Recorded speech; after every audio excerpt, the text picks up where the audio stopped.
này cho tí cho cái tinh cho sẽ là lò rổ nữa sẽ là lò rổ thế cái rổ cái sau chống xài qua bằng nghề thế thì nó nhỏ sau chống xài sáng chế cho đi thoát chơi cái cho này cho tí cho cái tinh cho sẽ là lò rổ nữa lò rổ như trồng lò chín nhiều lúc chơi rổ rổ cỏ cỏ thế là cầu nha thế là bó ít gì cho là rổ lúc sản thiên là thế cho đi thoát chơi với cho này cho tí cho cái tinh này sẽ là làm nữa là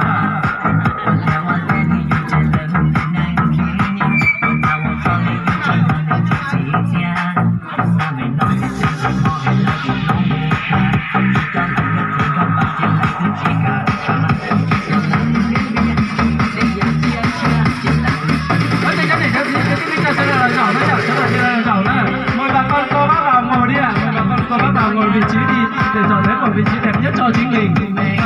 Nói cho cái này cho gì cho cái cho lò này là giỏi cái say này à,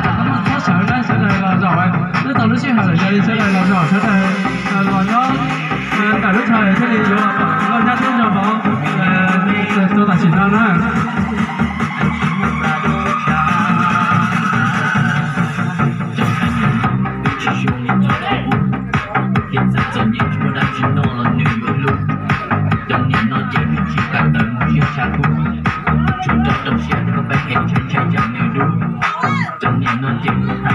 Có thể cái này cho tí sẽ đây là giỏ đấy ạ. Có thể cái này cho tí sẽ đây là giỏ cái giỏ cái say đấy ạ. Cầm sạc tàu nhẹ đi hai khí nó luôn trên độ tròn. Chỉ cần những tàu nhỏ hồng trên cái hút luôn khi cô rung rung cao.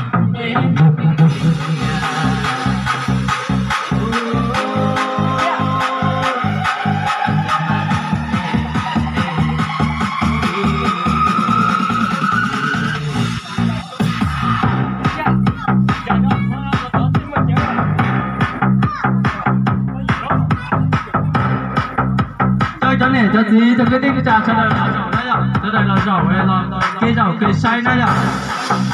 Cho đây cái là giỏ đấy là giỏ như thế thì chơi giỏ có cái mong cả vụ đủ đi cái này giỏ thả đấy là cho thoát cho này cái đinh trà cho đây là giỏ nữa.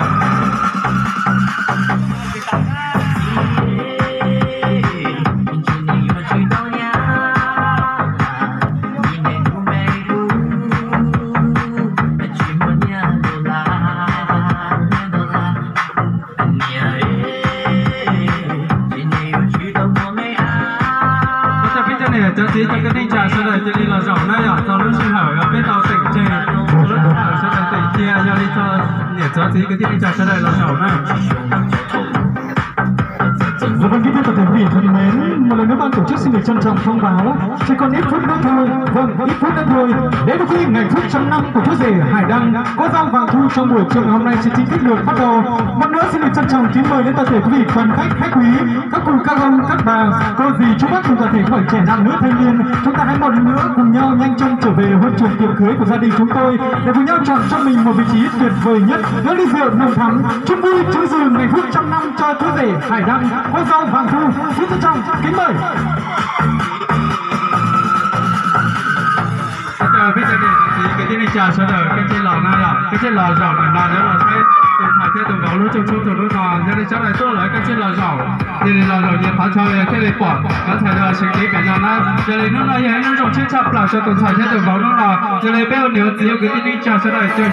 gì không gì sẽ đợi tôi được lo sẽ đợi tôi được nó sẽ đợi đến mang trở chồng là nó đấy ạ mang trở chồng là sẽ từ giải thế từ gấu lúc trong lúc nào